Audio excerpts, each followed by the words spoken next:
Semakin tua umur kita, tangan kita semakin lemah. Tangan kita semakin lemah untuk menggenggam. Allah sedang mengingatkan kita agar kita melepaskan diri cinta terhadap dunia. Agar kita bisa melepaskan cinta kita terhadap dunianya Allah Subhanahu wa ta'ala. Alhamdulillahi ala ni'matil iman. Alhamdulillahi ala ni'matil Islam. Assalamualaikum warahmatullahi wabarakatuh. Saudaraku yang dirahmati Allah. Ada wasiat Al-Quran yang sangat indah tentang usia kita, tentang umur kita, yang jarang sekali kita sadari. Semakin tua umur kita, tangan kita semakin lemah.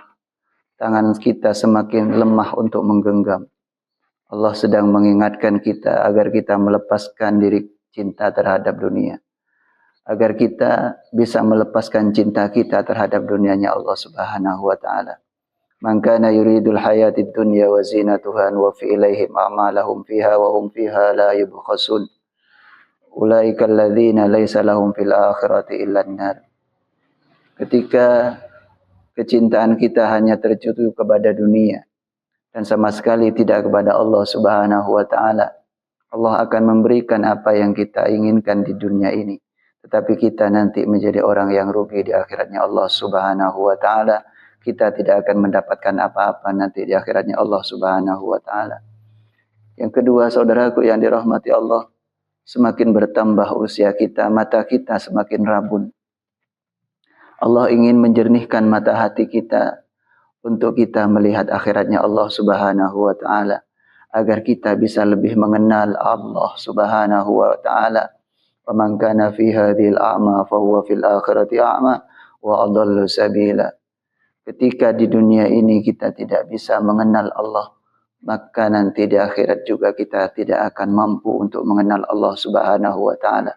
Maka saudaraku yang dirahmati Allah, sesekali kita pejamkan mata kita dan kita berusaha untuk membuka mata hati kita agar kita lebih mengenal Allah Subhanahu wa ta'ala, agar kita nanti bisa kembali kepada Allah Subhanahu wa ta'ala.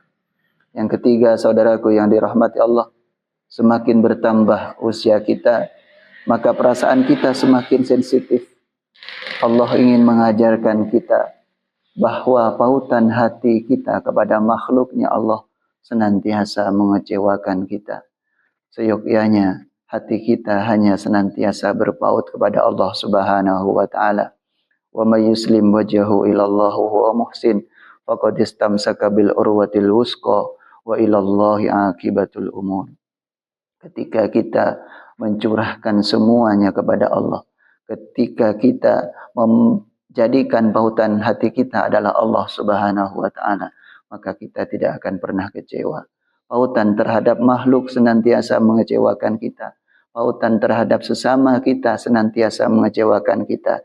Tetapi kalau hati kita senantiasa terpaut karena Allah Subhanahu wa ta'ala, maka Allah tidak akan pernah mengecewakan kita.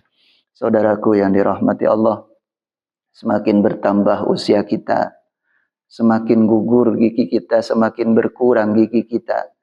Allah sedang mengingatkan kita, suatu hari kita akan kembali kepada tanah. Kita tercipta dari tanah dan kita juga akan kembali kepada tanah. Wa ma kana li nafsin an tamuta illa bi idznillah kitaban muajjala. Saudaraku yang dirahmati Allah, senantiasa mengingat dari mana kita berasal, karena kesitulah juga kita akan kembali. Saudaraku yang dirahmati Allah, semakin bertambah usia kita, Allah semakin menarik nikmat dan kekuatan kita. Ini bertanda Allah sedang mengingatkan kita bahwa nyawa yang Allah titipkan ke dalam tubuh kita ini suatu saat akan Allah ambil kembali. Aina ma kanu yudrikumul maut walau kuntum fi burujil musyayyadah. Kemanapun kita berada, dimanapun kita berada, maka kematian itu akan senantiasa menghampiri kita. Saudaraku yang dirahmati Allah, marilah kita senantiasa mengingat tentang wasiat umur yang selama ini Allah berikan kepada kita. Rambut kita yang semakin memutih, tangan kita yang semakin lemah, mata kita yang semakin rabun, ornamen tubuh kita, gigi kita yang senantiasa rontok, yang semakin hari semakin berkurang, dan kekuatan kita dari nikmat-nikmat yang kita miliki semakin ditarik oleh Allah. Nikmat yang Allah berikan kepada kita, Allah ambil satu persatu dari diri kita. Ini menandakan bahwa sebentar lagi kita akan kembali kepada Allah Subhanahu wa taala. Kullu nafsin dha'iqatul maut. Setiap yang bernyawa itu pasti akan menjumpai kematian. Saudaraku yang dirahmati Allah, mengingat kematian itu adalah sebuah ibadah kepada Allah. Karena ketika kita mengingat kematian, maka insya Allah kita akan senantiasa ghirah untuk beribadah kepada Allah Subhanahu wa taala. Assalamualaikum warahmatullahi wabarakatuh.